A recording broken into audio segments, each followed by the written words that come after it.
Hello again. Another agricultural reaction and the wardrobe change because it's got cold and I didn't really have like whatever sweater I put there would be like massive shoulders on me, so I just put the sweatshirt on. And we're gonna be watching The Great Houses of Dune explained from Rocket Riley, and I'll just watch it and start.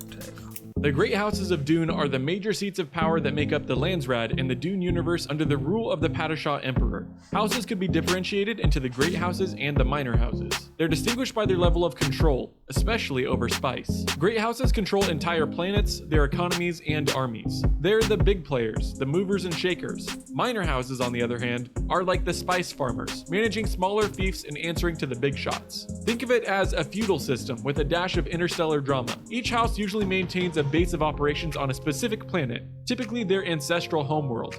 Banished houses were exiled to the set of planets collectively known as Tupil. Banishment was usually decreed by the Emperor or by a ruling of the Landsraad. This would usually occur because the house violated the Great Convention by employing atomics against human beings, or because the offending house committed a terrible crime such as high treason.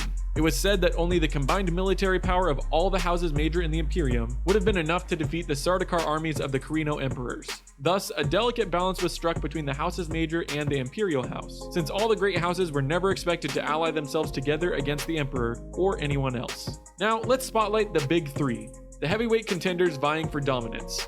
These big three would usually have their own standing army, flag, symbol, coat of arms, and representative colors. Both the books and the films focused almost entirely on these three families. Led by Duke Leto the Just, House Atreides is usually known as being the good guys. Noble, honorable, and all about justice, House Atreides maintained the planetary fief of Caladan and had their center of operation on the planet, which they had also ruled for 20 generations. Furthermore, House Atreides kept Caladan a lush, prosperous paradise with relatively low industrial levels, in stark contrast to House Harkonnen's capital, Gadi Prime. However, the house was also proficient in war. It maintained swordmasters, war masters, and mentats to train and lead their army, and had even developed its own battle language. At the request of the Padishah Emperor Shaddam Carino IV, Leto I moved the house to planet Arrakis to take over mining operations of the spice melange from House Harkonnen. However, Leto I was walking into a trap set up by the newly formed alliance between House Harkonnen and House Carino. Notable characters in the Atreides family are Paul Muad'Dib, Leto I, Alia, and Atreus, the ancient founder of the house. The reigning imperial house, with Emperor Shaddam IV on the throne, House Carino is cunning, power-hungry, and has a knack for political maneuvering. The Imperial House Carino was once the deadliest and grandest house major found within the known universe, and for many thousands of years was the imperial family of the Imperium. The official residence of the House Carino was on the planet Khatain, while their personal fief was the ancestral exile planet Seleucia Secundus. During their imperial rule, House Carino maintained arguably the most powerful army in the known universe, the Sardaukar. Through their superior abilities, the Carinos were capable of crushing any military opposition. It was said that the only way the Sardaukar could be defeated would be through the combined forces of all the great houses of the Landsraad.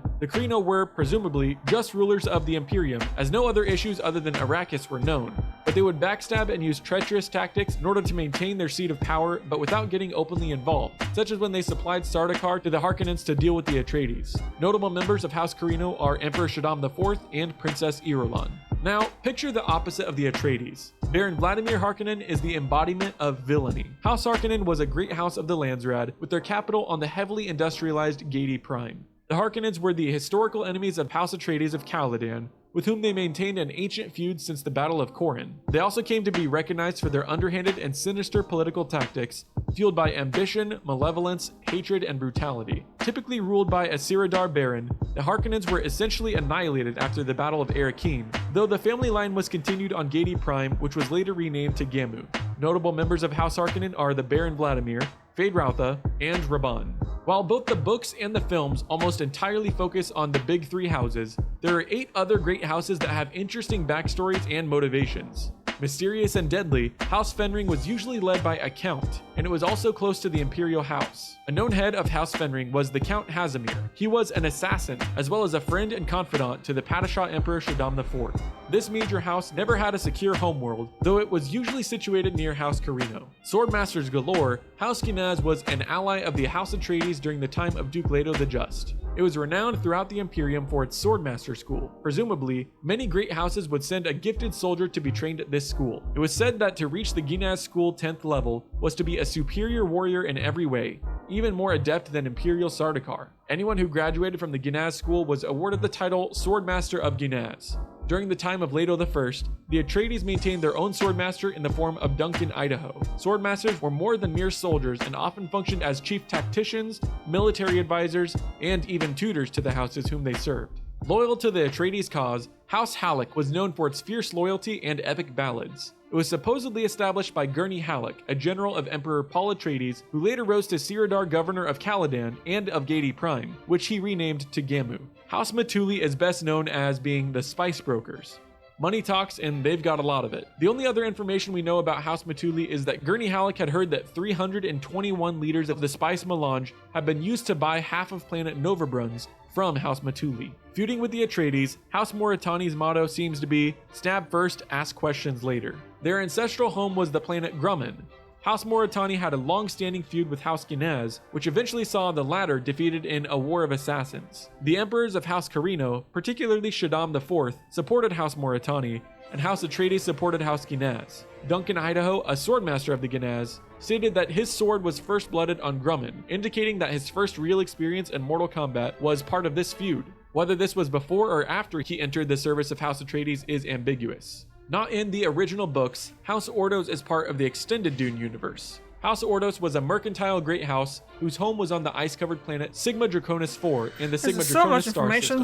House Ordos was most famous for its smuggling of forbidden Ixian technologies into their home planet and for the wealth that makes them paranoid but powerful. The Ordos perhaps have their ancient Earth origins in China, since their family name is the same as that of the Ordos Desert. The economy of their planet is based entirely on trade and smuggling. They were pretty insidious and had a tendency towards sabotage, expensive weaponry, and illegal technologies imported from the planet Ix.